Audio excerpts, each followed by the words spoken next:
you want to kill me. Now you want to kiss me. Blow. Hey, you got 3 seconds for it. I'm gonna amp this baby up. See how it sounds.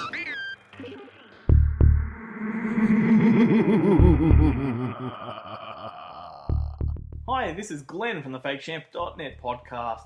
Cheers for listening. I am here by myself. There is no Jarrett, but that's okay because this is just a mini episode, a little bit of a rewind. Look, we need to backtrack because we promised some stuff last year that we just weren't able to put together properly. So, as some of you know, we featured the work of Albert Pyun fairly heavily last year. In fact, we did an entire Albert Pyun retrospective, which actually crossed over to 2013 as well. And this included interviews and screenings and reviews and all kinds of stuff.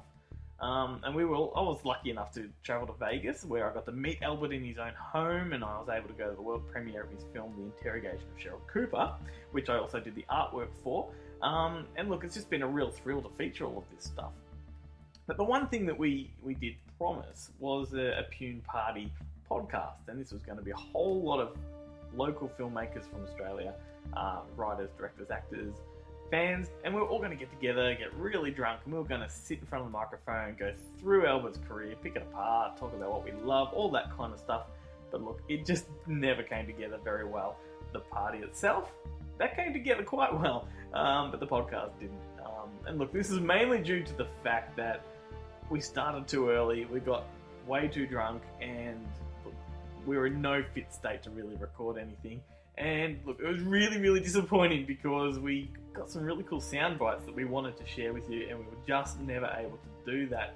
But look, I won't prattle on too much. I'm going to lay it out for you. I'm going to just put down these sound bites. Firstly, if you go to our website, to the video section, or even to our YouTube channel, you can already see some videos that we put up throughout the year. You've got Albert himself appearing 4 times, talking about his films and what they meant to him. You've also got actors like Deborah Van Valkenburg, Dennis Chan, Michael Kizzy, and they talk about their work with him as well.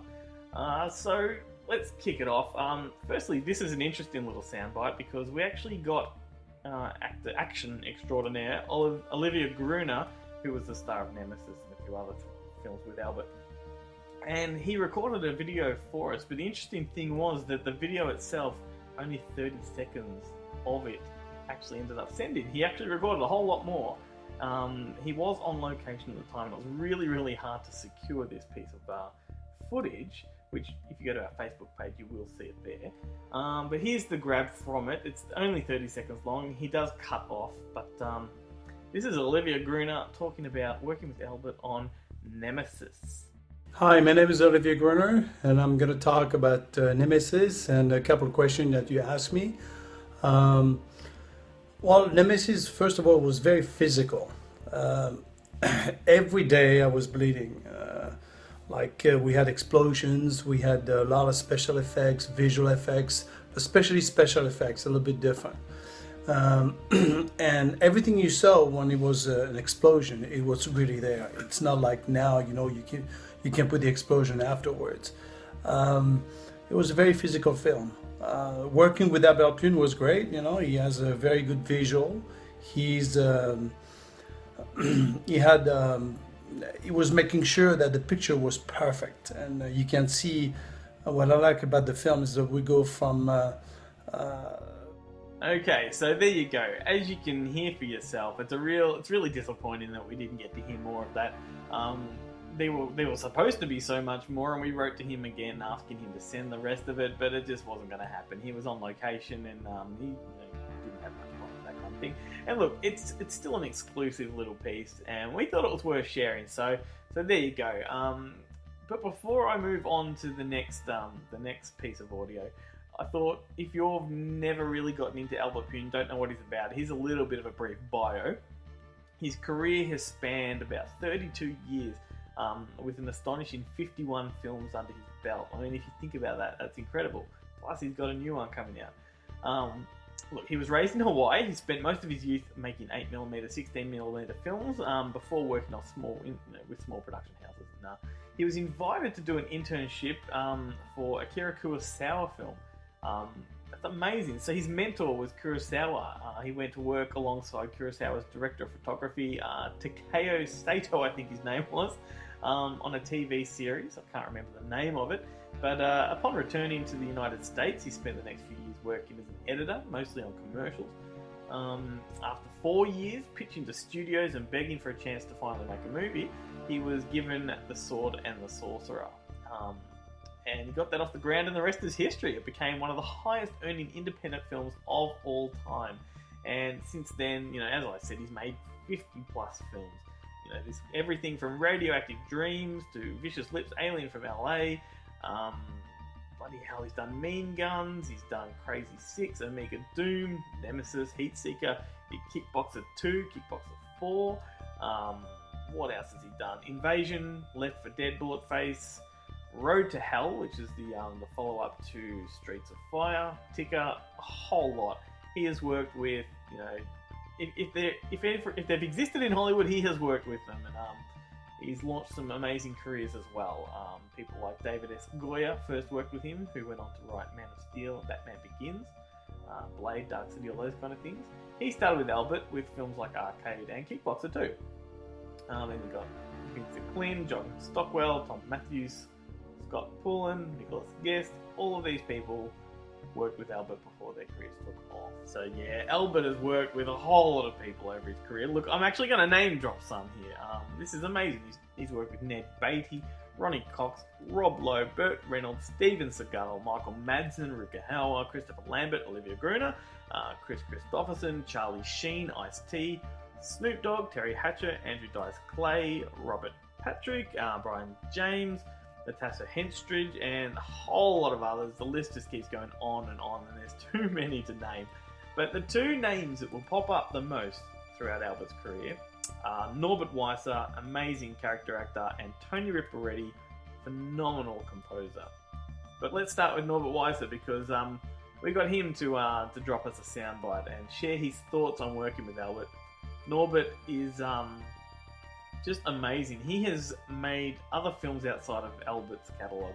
Stuff like Schindler's List, Three Amigos, the Twilight Zone movie, The Rocketeer, Angels and Demons, and the list goes on and on. And if you look him up on IMDb, it's a massive, colossal list of films.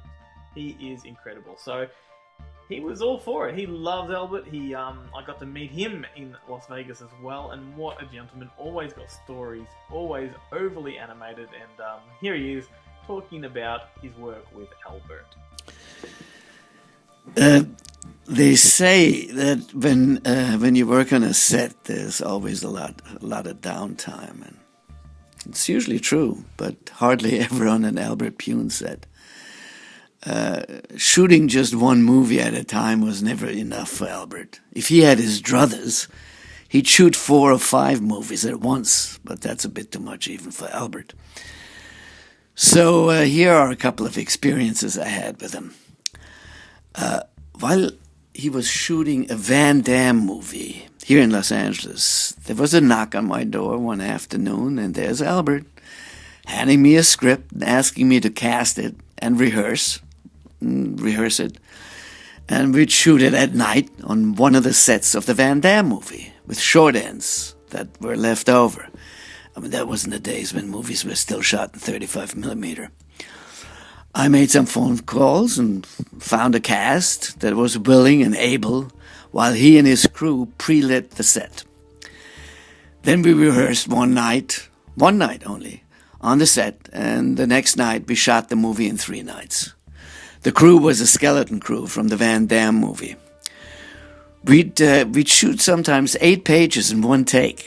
And if you didn't hit your spot, you were liable to end up doing a monologue in the half dark, which actually happened to me once. And it's in the movie. When Albert cut it together, it was a tad too short. So we went to Long Beach without a permit and shot an additional scene, which ended up being perhaps the longest death scene in the history of moviedom. Just as we finished, the cops came and we packed up, left. We took it to Cannes and sold it to Canon, and it got a video release. The name of the movie is Deceit, And it's still one of my favorites because it has that very special tongue-in-cheek sense of humor that is so particular to Albert. It's an acquired taste, but the movie does have a fan base. Another example. While we were doing reshoots for Adrenaline in Slovakia, Albert again handed me a script for Nemesis 4 and suggested we'd shoot it on the weekend. It took us 2 weekends, and by the time we got back to the U.S., we had 2 movies in the can. One more. Albert asked me to produce Invasion. That's one of his movies that was shot in one take. It happened at a time when there were some heavy rains in Los Angeles, and since the story took place in a wilderness park, we kept on getting rained out, and the cast and crew kept waiting for days in the other producer's house. One morning, while waiting for the rains to stop, Albert came in with a script for Cool Air. It's an H.P. Lovecraft story, short story, that Albert had penned overnight, the night before, and we shot that while waiting for the rains to stop. Once we were finished, after several days, the rains had stopped, and we went ahead and shot Invasion in one night. 3 takes. Only the last one was usable. Again, 2 movies in the can. Lionsgate bought it. The rest is history. So there you have it, folks. Norbert Weisser. What an effing legend. We feel really, really privileged to have that piece of audio. He really dug deep and gave us something very, very cool. And that leaves us with Tony Riparetti, composer extraordinaire. Him and Albert have worked on over 30 films together. It's Albert Pyun's longest running collaboration. And look, it all began back in the 80s on Albert's second film, Radioactive Dreams, and ever since then it's been a really tight partnership. I love Tony's music. It's the atmosphere that he can conjure and the depth and the texture. It's just so fantastic. In fact, the music that you can probably hear under me now is a track of his called The Road from the film Invasion. Well worth buying. Anyway, so Tony also gave us way more than we expected, and his stories are fantastic. What a man. Here he is, Tony Riparetti, discussing his work with Albert Pyun. Hi there, this is Tony Riparetti, longtime composer for Albert Pyun. We go back to 1986 when he was working on a film called Radioactive Dreams. I was in a band, the Susad band, at that time, and one day at the studio we got a call from Albert asking if we could work on the film and do some scoring, and had we ever done that before. And at the time we looked at each other and just said, yeah, we've done that. Of course we hadn't, but we got in the door, and that started everything. It was tough at the time because we didn't have any way to sync the movie, which was on videotape, to our gear, because it was so expensive to do that back then. So at the time there were 3 of us working on the film. One would control the video, one would press record on the tape, the reel-to-reel tape machine, our little 8-track tape machine, and the other person would be playing keyboards, if that was the instrument that was starting everything, that we based everything around. And so it was a 3-person job, and we'd trade off on different cues, just depending on what idea went out and who created it. So that was how we started, and it was a lot of mistakes. That was a long road to get it all synced up, and a lot of the times we'd have to keep restarting because we could never quite get in sync with the film. So all our hits would be off unless we started correctly. It was involved, but fun. Now, 2014, we're starting to work on The Kickboxer. And this will be my 36th film with Albert.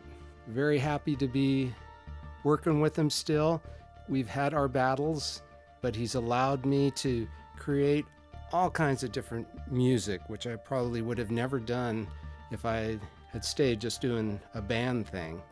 I was able to record a 75-piece orchestra in Bratislava, Slovakia for the film Postmortem, and that was definitely one of the highlights of my scoring career, being able to hear a big orchestra play back your music was very exciting.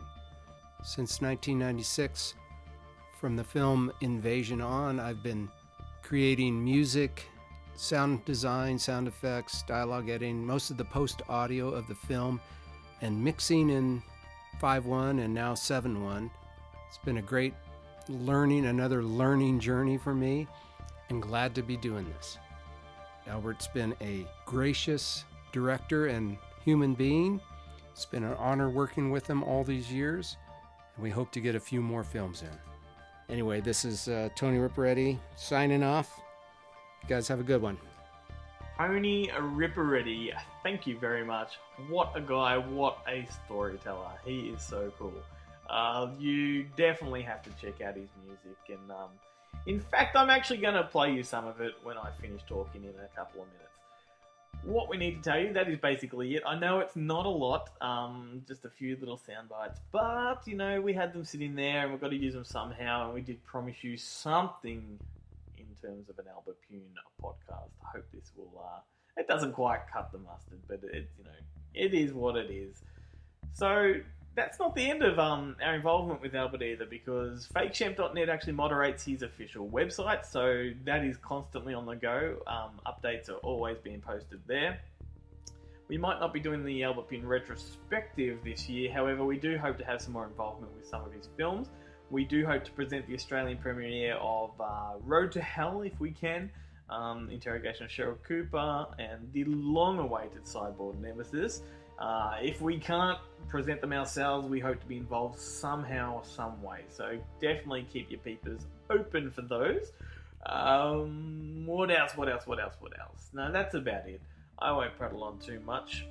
As I said, the music you've been listening to is Tony Riparetti. It is so good. You can buy most of his soundtracks from the website howlingwolfrecords.com. howlingwolfrecords.com. I've got all of them. I do recommend you purchase them. They are so beautiful. You can get the Road from Hell soundtrack on iTunes. I'm not sure what other ones are there, but I do recommend the physical copies. They're fantastic. The artwork is beautiful. And I'm about to play you some tracks. So this would probably take up about 20 minutes of podcast time. This is it for me. I'm going to wrap it up. But what you're about to hear is fantastic. I've taken some bites from various soundtracks. You're going to hear track 1 are the main titles from Cyborg Nemesis. You've got track 2, which is a track called Riding to Rayhan, which is from the film Tales from an Ancient Empire. Track number 3 is called Writer's Block from the film Cool Air. Track number 4 will be Something's Out There from Invasion. Then track number 6 is called The Chase from Mean Guns, which is everybody's favourite, seems to be. And track number 6 is called Mobius Enters from Left 4 Dead. And then finally, but certainly not least, you've got track number 7 called Deal Gone Bad from the film Bullet Face, which I think is a really, really, really undervalued and underrated film. Albert's films get, let's face it, they get canned and they get trashed out there. It's sort of popular to make fun of Albert's films, but they're so undervalued. Bullet Face is a good example of that. Upon first viewing, it's not that great.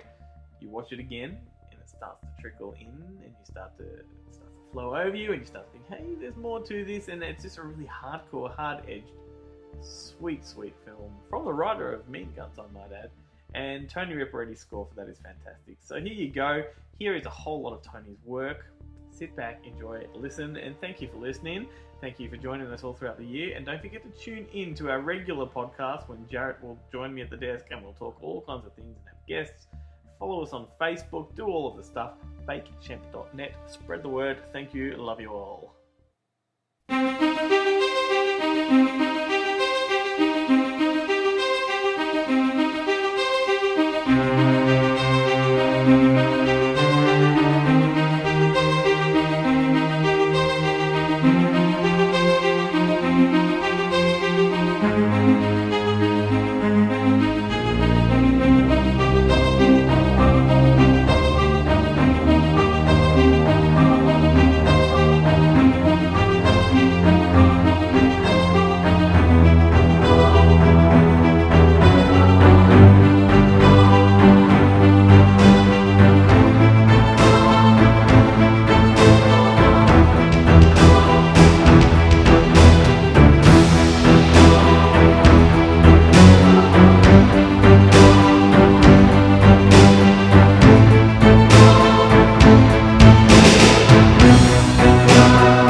Bye.